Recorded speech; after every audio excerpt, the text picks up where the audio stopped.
Hi, everyone. Welcome to today's Career Chat. I'm Krista Harmon. I'm one of the Career Readiness Consultants with the Kent Intermediate School District. And I am so delighted to have Leslie Brown. He's a pilot and flight instructor with us today as our role model. I look forward to talking more with him. Welcome, Les. Hi, how are you doing? Well, for the next 30 minutes, I know we have a lot of really interested young people in your career. Just to get us started, why don't you take us back to high school age, Les? Did you think you'd grow up to be flying in planes, to be a pilot? What were you thinking back then? Yeah, actually, my friend and I flew model airplanes from the age of 11. And we both actually could fly airplanes before we had our driver's license. So that was always the plan. Things always change. I thought I was going in the Navy. That didn't work out. So I kind of did it my own way. But So it was a very early interest for you. You were doing model airplanes and you both were flying before your driver's licenses. I love that. So when you were in school, did you study a lot of science and math? Was that important as you started to move forward?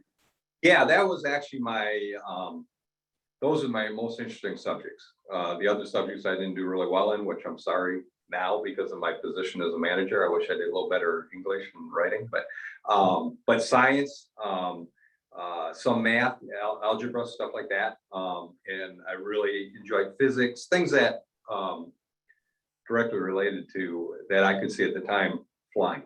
So yeah, and that's so important for so many young people is that they can see what they're doing in their classes and how that connects to work or their interests. And obviously if you were flying planes, physics is obviously going to be interesting to you. So you're going through school, you're not probably a huge school fan because half the classes are things you're not interested in, but you graduated and thought you might go to the Navy. Was that your next step in your plan? yeah, my next step, I was a Navy cadet. Which is, if anybody knows what Civil Air Patrol is, that's like the Navy's version. And I had ended up in a car accident, so that kind of messed up my leg, and I couldn't pass the physical at the time for the Navy. So they didn't take me at the last minute. So I had to go switch gears and became and decide how I'm going to do this. Now I don't have a lot of money. My dad had died while I was in high school. My mom died shortly after high school. And I basically just, I worked. And then at night I took flying lessons and community college credits. I kind of lucked out as I got a job as an assistant helicopter mechanic, which is basically a gopher, go for this, go for that, for the mechanic working on the helicopters. But I was able to log all my time. So I worked as an assistant helicopter mechanic during the day. They helped me with my studies for my flight training. And I ended up as a aviation mechanic. I got the aviation mechanic and then switched over because I really wanted to fly, but it was always a fallback. But that gave me the encouragement to keep going. It took me about, after high school, I learned in high school. So like I said, I could fly the airplane before I could drive. I didn't have my pilot license before I got my driver's license, but I could fly solo. And I took my pilot's license. I graduated high school and I took my pilot's license exam the following day. And took my Maz, was my first passenger, and then my girlfriend, who later became my wife, was my second passenger on that day. But yeah, that's what I did. I didn't have a car. All my money went to flying lessons. And then when I was an assistant helicopter mechanic, I just drove a radio used car while I was, again, spending all my money on flight lessons. Well, there's so much to dig out of what you just shared. Thank you for sharing that. I'm so sorry for such tremendous losses when you were a young person. How did you kind of handle that disappointment? Because sometimes we get that plan A and then life puts a curveball where you got this terrible car accident and couldn't go to the Navy. Like, how did you kind of keep yourself motivated on this goal and problem solve that for yourself, plan B? Well, it was actually a strong desire that I wanted to be a pilot. I kind of knew early on that that's what I wanted to do. So that helped. And then just the adults in my life just kept me going. The guys I worked for at the air base as an assistant helicopter mechanic kept me going. I think some of the training I learned through the Navy cadets, the Sea Cadets. Basically, there's so far I'd always been able to achieve through hard work what I wanted to achieve. So it never really entered my mind, other than the fact that, okay, it's going to take longer. It's going to take longer. And it did. I ended up not even getting my 4-year degree until I was 31 years old. But I was constantly working for that whole 12-year period to add my college degree and my pilot licenses. Well, I think that's so important for young people to hear, that all of our career stuff doesn't have to happen when we're in our 20s, that it's part of life of just moving forward and keeping those goals moving. And I just love that about your story already. And I love the fact that you had adults in your life who were pouring into you. And I just want to encourage young people, when we talk about why volunteer work is so important or why extracurricular is so important, because you do surround yourself with adults who have similar interests and they see that passion and they will help open every door they possibly can for you. Tell us about maybe one or two of those role models at the time. Yes. Yeah, well, I would say probably the facility manager at the airbase, Roger Alons, was a helicopter mechanic from Vietnam, or a helicopter pilot from Vietnam. He ran the facility where we worked on the helicopters, and just kept me working. He actually gave me time during the workday to do my studies. Partly the program I was in required me to go to college and take classes so that kind of helped. I had at the model airplane club I was in, there was adults that were supporting me. But yeah, it really does. I was involved in model airplanes. I was involved in the Sea Cadets. I was involved in a literacy project where I helped other people, adults, learn to read. And so that all helps. And, and then I think losing both my parents at a young age kind of forced me to grow up faster. So, and I knew I didn't want just any old job, that I wanted a job I enjoyed. And then I had some teachers that thoroughly believe that you spend so much time at work that you really should pursue something you enjoy. And that's actually more important than the money. The money will follow if you enjoy what you're doing. Yeah. So when you were working as that assistant helicopter mechanic and, you're really working hard at getting your studies in, and was it always easy, Les? Can you help the young people understand that sometimes it's a grind? Oh, it's a constant grind. I was learning stuff I absolutely enjoyed. And then it really helped having a job in the industry that I wanted to go into. So that really helped. But I would have to say, I still had time for dating and such, but I'd say 90% of my work was time was spent either working or doing studies. And it's just a grind. But again, if it's something you want to do, and that's why that's very important, find something that you're passionate about.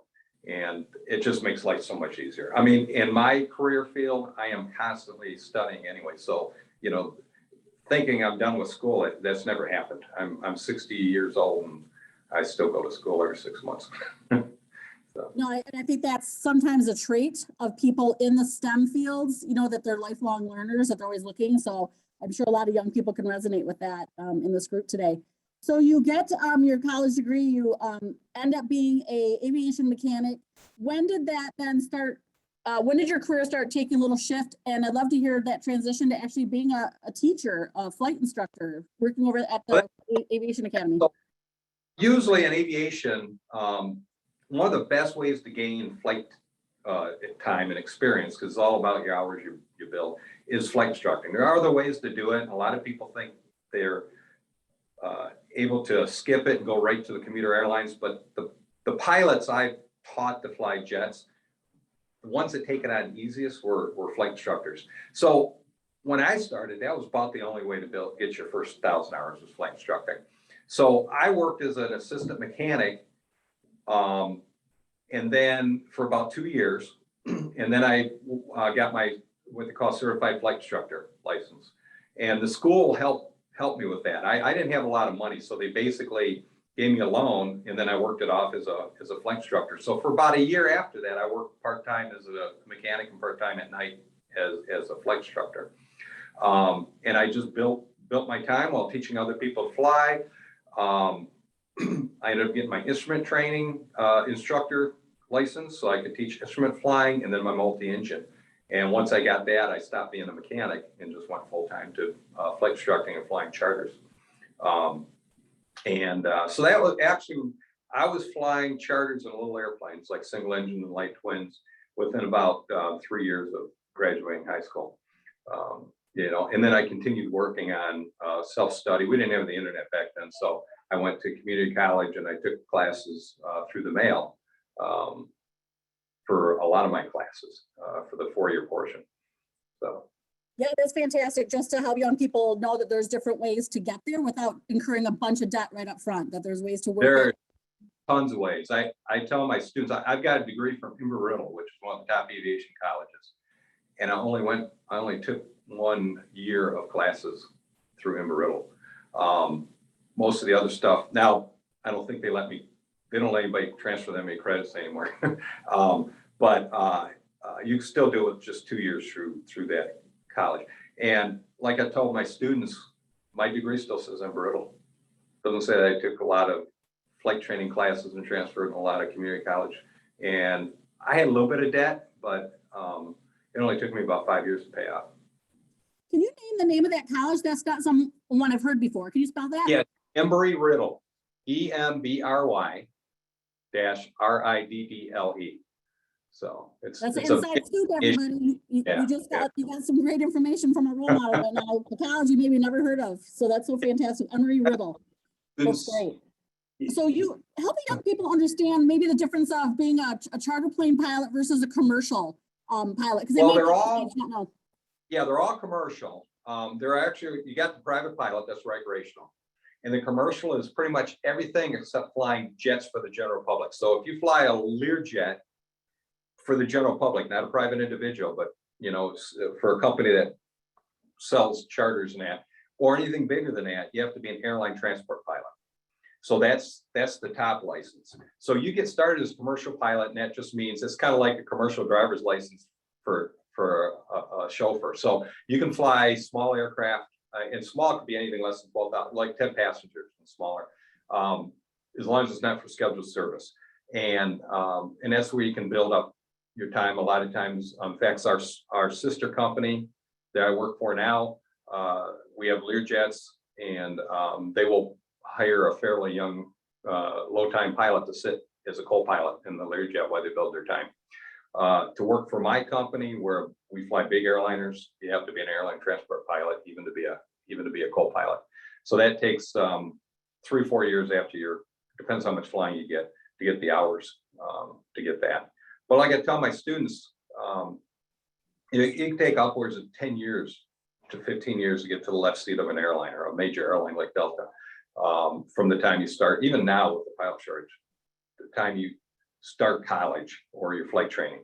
But it's not like you're not doing what you enjoy. It's absolutely a blast. And when you do move to the left seat, you just feel a sense of accomplishment, and you kind of need that time because you're now a leader.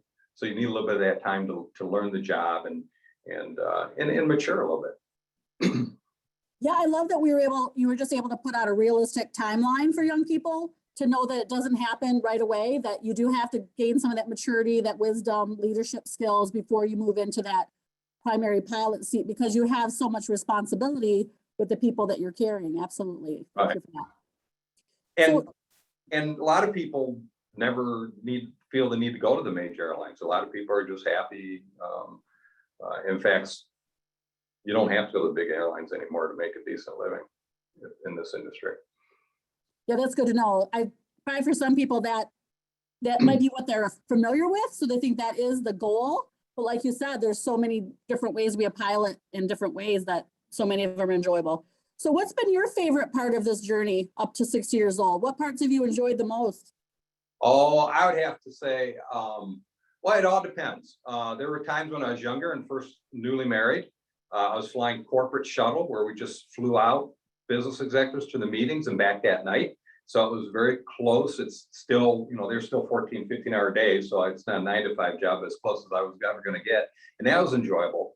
But the next job after that was flying international all over the world. And that was really really interesting. It's really tough. It's tough on the family.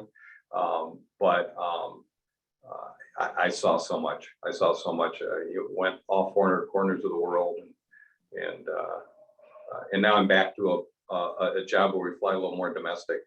So, and so it just kind of depends on where you're at in your life and that. But I think the travel. I've always been a traveler, so the travel's been the most interesting, and probably right up there would be teaching people to fly and seeing them get the same joy as I do out of it.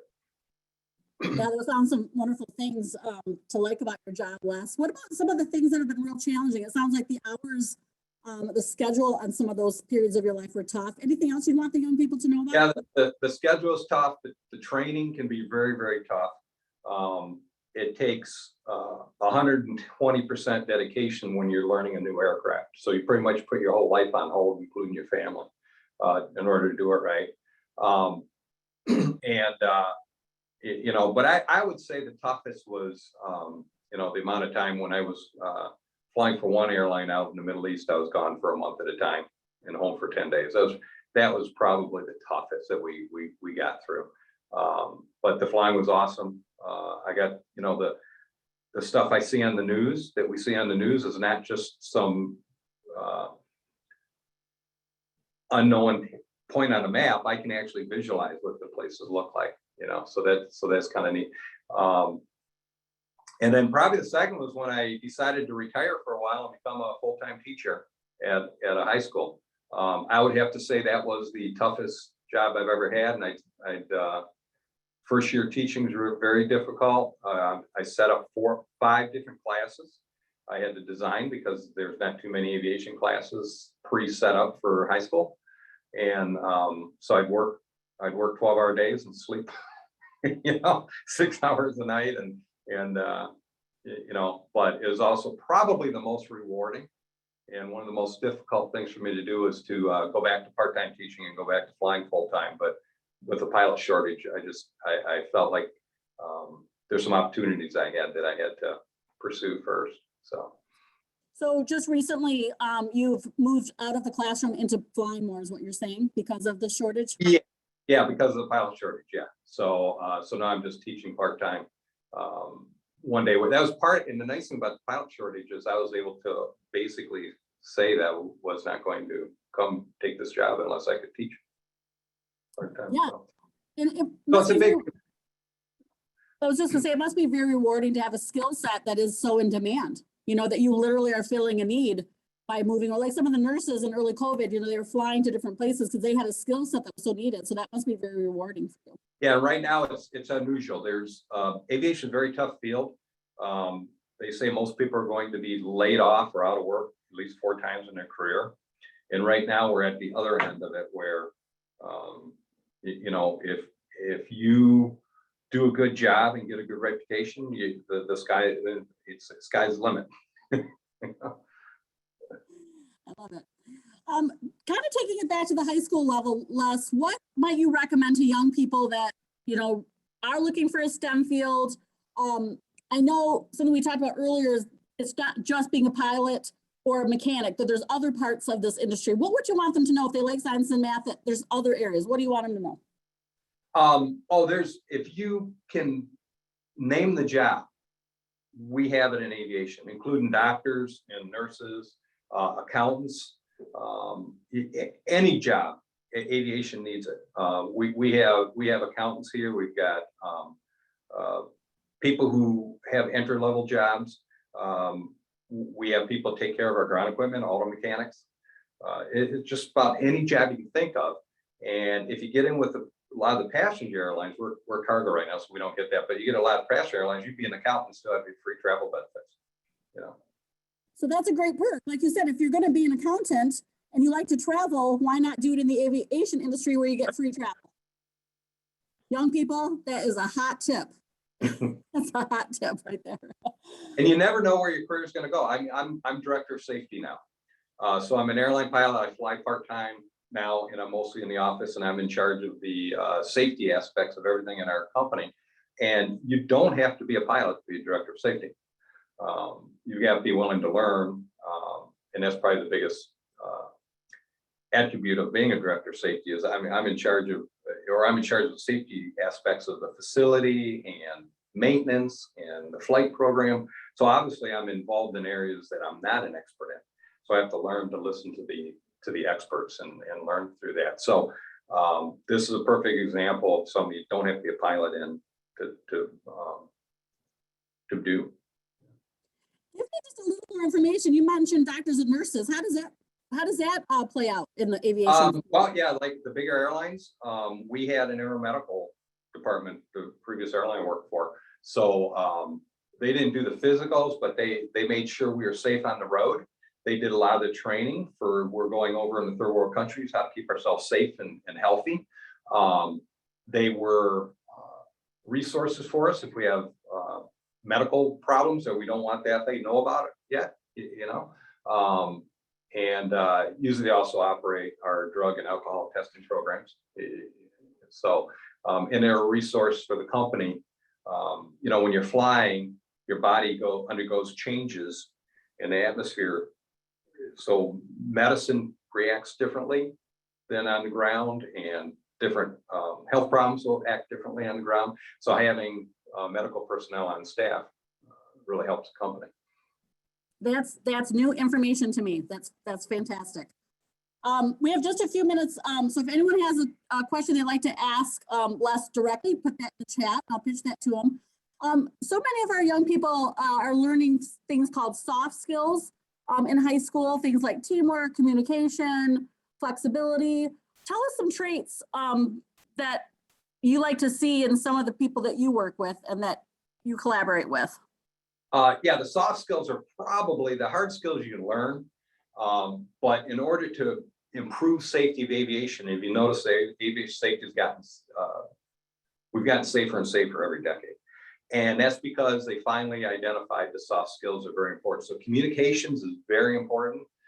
Being able to empathize with somebody else, their point of view, and be open-minded to their point of view so that you can understand, or at least give them the benefit of the doubt to help your communications. So I'd say communications are very important.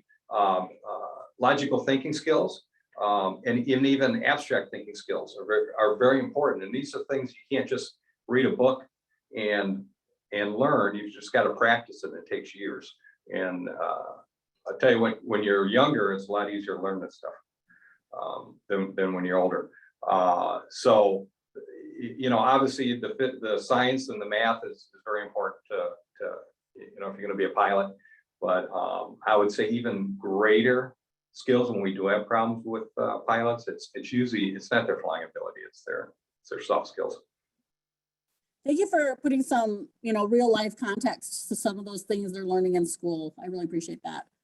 We have a student who's obviously pretty motivated and excited about what he's hearing today. And he's wondering, he's a freshman, and he's wondering, when can you start to take some of these classes or lessons to become a pilot? Tell us about things you did in high school, and how might a student step into that world? Well, I took the physics and chemistry classes right away. But you can start taking glider lessons at 14, or actually you can solo at 14. That means you fly a glider by yourself. You can fly an airplane by yourself at 16. You get your private license at 18. So, your junior year is totally the school I teach at, which is part of the Kent ISD, the West Michigan Aviation Academy. We start the students in their ground school classes, which is the classroom section, in 11th grade, and then they take their flying portions in 12th grade, because again, you have to be 18 to get or you can be 17 to get the private license. So, but we found most people need to be about 18, just the maturity level. But yeah, you can start at 16 and start working on the classes and that. But the more time you spend on basic math, the algebra, you really don't have to get into calculus and all that stuff, but definitely a good founding in algebra and intermediate algebra. I'd say chemistry and physics classes. Maybe if you have a weather class or an earth science class, that really helps you understand the weather. Aviation is so multidisciplinary that almost any science class will help. So I'd say get a good grounding on those classes. And then when you're 16, you can start working on your ground school classes. And there's he appreciates that. I did want to give you just a chance to pitch the military as a potential path to get there. You obviously were going to head to the Navy. That didn't work out. But would you want the young people to know anything specific about the military? Oh, absolutely. There's if you want to be a pilot, you have to have a degree in most of the military services, except the Army. The Army will take you with a high school diploma, and of course you want to get that college degree eventually, just to make yourself more marketable when the economy does turn slow. But absolutely, I mean, I work with several teachers right now. They could not afford to have gotten their flight lessons as fast as they did had they not gone into the military. Everybody forgets about Coast Guard. You got that end of the military. It's more life-saving. I've got several students right now who are flying helicopters for the Army. And, that's definitely a avenue to think about. They're not training as many pilots now, but again, they have the same problem. And a lot of the pilots are going to get out of the military after getting their 20 years. And then there's going to be a void. They're going to need pilots. That's great information, Leslie. And I hope young people will do some investigation on that for themselves as they look at different avenues. Because again, the U.S. government will pay for that flight time, right? So that's young people why that's so important. Because obviously our role model today really grinded that out and did that on his own, but there are different routes. Les, as I finish up here, I'm going to show them a resource where they can do a little more research on things that we didn't talk about, like how much, pilots earn and some of the other skill sets and stuff. Why don't you think about a final word of wisdom, and I'll be right back with you. If you are new to the career chats, I love to share one of my favorite resources, which is ONET Online. And that's a government website that has thousands of occupations where you can read about what a typical day is like, what kind of skill sets are needed, what kind of demand there is for that occupation, what kind of money they make. So onetonline.org. I did a quick search for pilot and it popped up some other jobs that you may not even be aware of that will have some things similar to pilots. So again, what is an aviation inspector? What is electromechanical or mechatronic technologist? If you have some of these kind of interests and skills, these may be some other jobs that will be a good fit for you, but you don't even know about them. So I love this tool for exploration. So I hope you'll take advantage of that, ONET Online. And then I just did a quick search in the Federal Aviation Administration is a great website to check out. Again, they're going to help you understand the steps and some of the things you may not think to ask as a student. So check out any website that's associated with aviation and see what kind of information you can glean. Let's see here.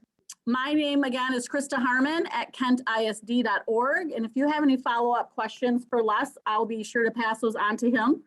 And I will put that sketch information back into the chat room. But Les, I so appreciate your time today. It's been so great for me to learn. How would you like to finish out your time? What kind of word of wisdom would you like to share? I would say first find what you love doing, that you're passionate about. And again, there's all kinds of different flying too. Somebody might not like the airline flying because that's more like flying a bus, and they might want to do crop dusting. They might want to do aerial survey.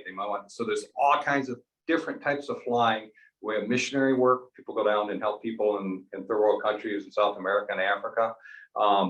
So find what you want to do. There are a lot of resources right now, particularly. You've got the AOPA.org. Check that out. There's scholarships and training funds available for that. And there's all kinds of research, like Ms. Harmon, right?